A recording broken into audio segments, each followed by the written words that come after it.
அனைவருக்கும் வணக்கம். இன்னைக்கு ஹிந்தி நியூஸ் பேப்பர்ல என்னென்ன இம்பார்ட்டன்ட் நியூஸஸ் இருக்கு அப்படிங்கிறத பார்ப்போம். ஸோ முதல்ல பார்த்தோம்னா, இந்த இடத்துல குடுத்துருக்காங்க. என்ன குடுத்துருக்காங்க அப்படின்னா, private hospitals being empanelled under Muthulakshmi Reddy maternity benefit scheme அப்படின்னு சொல்லி. ஸோ எம்ஆர்எம்பிஎஸ் அப்படின்னு சொல்லுவோம் ஷார்ட்டா. Muthulakshmi Reddy maternity benefit scheme 1989லயே நமக்கு வந்துருச்சு. பின்னர் முத்துலட்சுமி ரெட்டி அப்படின்னு சொல்லி பெயர் மாற்றப்பட்டு இப்போ வரைக்கும் இருந்துட்டு இருக்கு. அதாவது மகப்பேறு ரிலேட்டடா இருக்கக்கூடிய ஒரு ஸ்கீம் ஓகேங்களா. மேட்டர்னிட்டி பெனிஃபிட் ஸ்கீம் அப்படின்னு சொல்றாங்க. ஸோ 2018 பார்த்தோம்னா மத்திய அரசாங்கத்துடைய பிரதான் மந்திரி மாத்ரு வந்தன யோஜனா அப்படிங்கிற திட்டத்தோட சேர்ந்து இப்ப இம்ப்ளிமெண்ட் ஆயிட்டு இருக்கு. இந்த திட்டத்தை பொறுத்த வரைக்கும் பார்த்தோம்னா அரசு மருத்துவமனைகள்ல பிரசவம் பார்க்கக்கூடிய பெண்களுக்கு வந்து ஃபினான்சியல் அசிஸ்டன்ஸ் அப்படிங்கறத கொடுக்குறாங்க. எவ்வளவு அப்படின்னு பார்த்தோம்னா கிட்டத்தட்ட ஒரு 18,000 ரூபாய் மதிப்புள்ள ஒரு ஃபினான்சியல் அசிஸ்டன்ஸ். இதுல 18,000 ரூபாயை பார்த்தோம்னா 14,000 வந்து ரொக்க பணமாகவும் 2,000 ரூபாய் மதிப்புள்ள ஒரு நியூட்ரிஷன் கிட் 2 தடவை தருவாங்க. ஓகேவா, இதுதான் அந்த திட்டம். ஸோ இந்த திட்டத்தை பொறுத்த வரைக்கும் பார்த்தோம்னா அரசு மருத்துவமனைகள் இன்ஸ்டிடியூஷனல் டெலிவரிஸை ப்ரொமோட் பண்ணணும். அதுதான் ஃபர்ஸ்ட். ஸோ தட் தாய்மார்கள் இறப்பு விகிதம், குழந்தைகள் இறப்பு விகிதம், எம்எம்ஆர் ஐஎம்ஆர் அதெல்லாம் கம்மி பண்ணணும் அப்படிங்கிறது தான் அப்ஜெக்டிவா இருக்கு. சரிங்களா. ஸோ இந்த திட்டத்தை பொறுத்த வரைக்கும் பார்த்தோம்னா இப்போ இதுல பிரைவேட் இவ்வளவு நாள் கவர்மெண்ட் ஹாஸ்பிட்டல் மட்டும் இருந்ததை இப்ப பிரைவேட் ஹாஸ்பிட்டல்லையும் உள்ள கொண்டு வரலாங்கிற ஒரு முடிவுக்கு தமிழக அரசாங்கம் வந்திருக்காங்க. சரிங்களா. அதுதான் இந்த தலைப்புல நமக்கு சொல்லியிருக்காங்க. ஓகேவா. சோ அதற்கான காரணங்கள் வந்து சொல்றாங்க என்ன அப்படின்னு பார்த்தோம்னா, ஃபர்ஸ்ட் டிஸ்அட்வான்டேஜஸ் என்ன சொல்றாங்க அப்படின்னு பார்த்தோம்னா, அரசு மருத்துவமனைகள்ல பிரசவம் பார்க்கக்கூடிய பெண்கள் தமிழகத்தை பொறுத்த வரைக்கும் பார்த்தோம்னா 60%, ஏறக்குறைய 59%. சரிங்களா. எக்ஸாக்டா சொல்லணும்னா 59%. இது நம்ம சுகாதாரத்துறை அமைச்சர் சொன்ன டேட்டா தான். 59% பெண்கள் அரசு மருத்துவமனைகள்ல பிரசவம் பார்க்கறாங்க அப்படின்னு சொல்லி. இப்போ இத பிரைவேட் ஹாஸ்பிட்டலுக்கு கொண்டு வந்துட்டாங்கன்னா அரசு மருத்துவமனைகள்ல பிரசவம் பார்க்கக்கூடிய எண்ணிக்கை கம்மியாகும், சதவீதங்கள் கம்மியாகும். சதவீதம் கம்மியானா ஃபெசிலிட்டிஸ் கம்மியாகிறதுக்கு வாய்ப்புகள் இருக்கு, இந்த கேர் அப்படிங்கிறது கம்மியாகிறதுக்கு வாய்ப்புகள் இருக்கு. அதெல்லாம் ஒரு காரணமா சொல்றாங்க. ஓகேங்களா.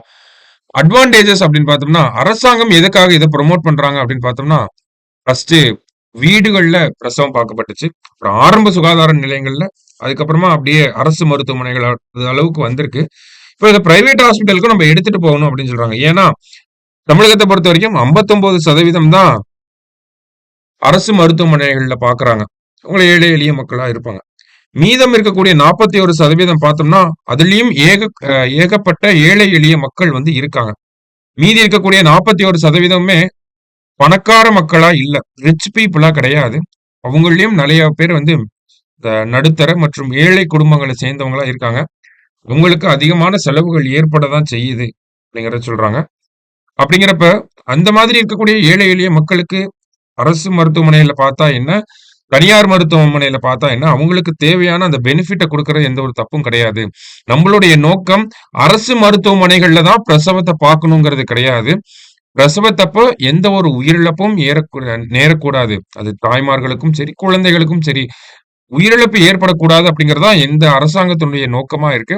அதனாலதான் இந்த மாதிரி கவர்மெண்ட் ஹாஸ்பிட்டல்ல மட்டும் இருந்ததை இப்ப பிரைவேட் ஹாஸ்பிட்டலுக்கும் கொண்டு போறோம் அப்படிங்கறத அரசு தரப்புல இருந்து சொல்றாங்க. சரிங்களா. சோ இதெல்லாம் பாசிட்டிவ்ஸ் என்ன, 2 பாயிண்ட் ஆஃப் வியூ நம்ம தெரிஞ்சுக்கணும். எக்ஸாம்ல கேட்டாங்கன்னா ப்ரோஸ் அண்ட் கான்ஸ் போட்டு எழுத தெரியறதுக்காக 2 பாயிண்ட் ஆஃப் வியூ நம்ம தெரிஞ்சுக்கணும். இப்போ பேசிக்கா இதெல்லாம். இப்போ முத்துலட்சுமி ரெட்டி திட்டத்துக்கு கீழே என்ன பண்றாங்க அப்படின்னா 18,000 ரூபாய் கொடுக்குறாங்க அப்படின்றத பார்த்துருந்தோம் இல்லையா. சோ அது எப்படி கொடுக்குறாங்க அப்படின்னு பார்த்தோம்னா, இதற்கு முன்னாடி வரைக்கும் 5 தவணைகளா கொடுத்துட்டு இருந்தாங்க. இப்ப அதை 3 தவணைகளா மாத்திட்டாங்க. எப்பன்னா ஏப்ரல் 1, 2024 இருந்து அதை 3 தவணைகளாக மாத்திட்டாங்க. ஃபர்ஸ்ட் இன்ஸ்டால்மெண்ட் இங்க கொடுத்துருக்காங்க பாருங்க. ஃபர்ஸ்ட் இன்ஸ்டால்மெண்ட்ல ஒரு 6,000 ரூபாய் எப்ப கொடுக்குறாங்க அப்படின்னா கர்ப்பமாகி 4 மாசத்துல 4th month ஆஃப் பிரெக்னன்சில ஒரு 6,000 ரூபாய். அடுத்தது டெலிவரி ஆகி 4வது மாசம் இருக்கு இல்லையா, குழந்தை பிறந்த 4வது மாசத்துல ஒரு 6,000 ரூபாய், குழந்தை பிறந்த 9வது மாசத்துல ஒரு 2,000 ரூபாய், மொத்தம் 6, 12, 14,000 ரூபாய் வந்து இப்படி கொடுக்குறாங்க. ஓகேவா. குழந்தை பிரெக்னன்ட் ஆன 4வது மாசத்துல ஒரு 6,000 ரூபாய், குழந்தை பிறந்த ஒரு 4வது மாசத்துல ஒரு 6,000 ரூபாய், குழந்தை பிறந்த 9வது மாசத்துல ஒரு 2,000 ரூபாய் அப்படிங்கறத கொடுக்குறாங்க. அதன் பிறகு பார்த்தோம்னா நியூட்ரிஷன் கிட் 2,000 ரூபாய் மதிப்புள்ள நியூட்ரிஷன் கிட் 2 தடவை கொடுக்குறாங்க அப்படின்றத பார்த்தோம். அது எப்ப கொடுக்குறாங்க அப்படின்னு பார்த்தோம்னா 3rd month of pregnancy, pregnant ஆகி 3வது மாசத்துலயும், பிரெக்னன்ட் ஆகி 6வது மாசத்துலயும். சோ 3வது மாசத்துல ஒரு ரூ. 2000 மதிப்புள்ள ஒரு நியூட்ரிஷன் கிட், அடுத்து 6வது மாசத்துல ஒரு ரூ. 2000 மதிப்புள்ள ஒரு நியூட்ரிஷன் கிட் வந்து குடுக்குறாங்க. இந்த திட்டத்துக்கான எலிஜிபிலிட்டி வந்து குடுத்திருக்காங்க இங்க. என்னென்ன அப்படின்னு பார்த்தோம்னா, women belonging to scheduled caste, scheduled tribe, disable 40% அந்த டிசேபிலிட்டி இருக்கிறவங்க. அடுத்தது யாரெல்லாம் below poverty line ration card வச்சிருக்காங்களோ அவங்கெல்லாம், யாருடைய ஆண்டு வருமானம் 8 லட்சத்துக்கு கீழே இருக்கோ அவங்கெல்லாம், அடுத்ததா மகளிர் உரிமை தொகை திட்டத்துக்கு கீழே பயன்பெறக்கூடியவங்க எல்லாருமே இந்த மேட்டர்னிட்டி பெனிஃபிட் ஸ்கீமுக்கு எலிஜிபிள் அப்படிங்கறத கொடுத்திருக்காங்க. ஸோ இது எல்லாமே நமக்கு யூனிட் 9 பாயிண்ட் ஆஃப் வியூல முக்கியம். அப்படியே நோட் பண்ணி வச்சுக்கோங்க. சரியா? அடுத்ததா பார்த்தோம்னா இந்தியாவுல ஒரு நோய் தொற்றை பத்தி சொல்லியிருக்காங்க. சந்திப்புரா வெசிகுலோ வைரஸ் அப்படின்னு சொல்றோம். சந்திப்புரா வெசிகுலோ வைரஸ் இந்தியாவுல கடந்த 20 ஆண்டுகள்ல ஏற்பட்ட மோசமான தொற்றாக இருக்கலாம் அப்படின்னு சொல்லி WHO வார்ன் பண்ணியிருக்காங்க. ஓகேவா? அதாவது சந்திப்புரா வைரஸ் அப்படின்னு சொல்லி இங்க கொடுத்திருக்காங்க. 20 வருஷத்துல ஏற்பட்ட மோசமான ஒரு அவுட் பிரேக்கா இருக்கிறதுக்கான வாய்ப்புகள் அதிகமாக இருக்கு அப்படின்னு சொல்றாங்க. குஜராத், ராஜஸ்தான் போன்ற பகுதிகளில் இந்த நோய் தொற்று ஏற்பட்டு இருக்கு. அதை பத்தின செய்தி தான் இந்த இடத்துல கொடுத்திருக்காங்க. எப்படி டிரான்ஸ்மிட் ஆகுது அப்படின்னு பார்த்தோம்னா, சாண்ட் ஃபிளைஸ், மஸ்கிட்டோ, டிக்ஸ் இதன் மூலியமா தான், அதாவது வெக்டார் பார்ன் டிசீஸா இருக்கு, வைரஸ் டிசீஸா இருக்கு. ஸோ மஸ்கிட்டோ போன்ற விஷயங்கள்னால, கொசுக்கள்னால இதெல்லாம் பரவக்கூடிய ஒரு நோய் தொற்றாக இருக்கு. கடந்த 20 வருடங்கள்ல இருந்த ஒரு மோசமான தொற்றாக இருக்கலாம். லார்ஜஸ்ட் அவுட் பிரேக்கா இருக்கிறதுக்கு வாய்ப்புகள் இருக்கு அப்படின்னு சொல்லி WHO வார்ன் பண்ணியிருக்காங்க. ஸோ அதை ப்ரிவென்ட் பண்றதுக்கான நடவடிக்கைகளை அரசாங்கம் எடுத்திருக்காங்க அப்படிங்கிற செய்தியை இங்கே கொடுத்திருக்காங்க. சரியா? ஸோ இன்னைக்கு நியூஸ் பேப்பரை பொறுத்த வரைக்கும் பார்த்தோம்னா 2 செய்திகள் முக்கியமா பார்த்திருக்கோம். அதுல இந்த மேட்டர்னிட்டி பெனிஃபிட் ஸ்கீம் அப்படிங்கிறது ரொம்ப ரொம்ப முக்கியம். சரிங்களா? கண்டிப்பா prelims and mains point of வியூல எதிர்பார்க்கக்கூடிய ஒரு விஷயங்கள்ல இருக்கும். ஸோ நல்லா நோட் பண்ணி வச்சுக்கோங்க.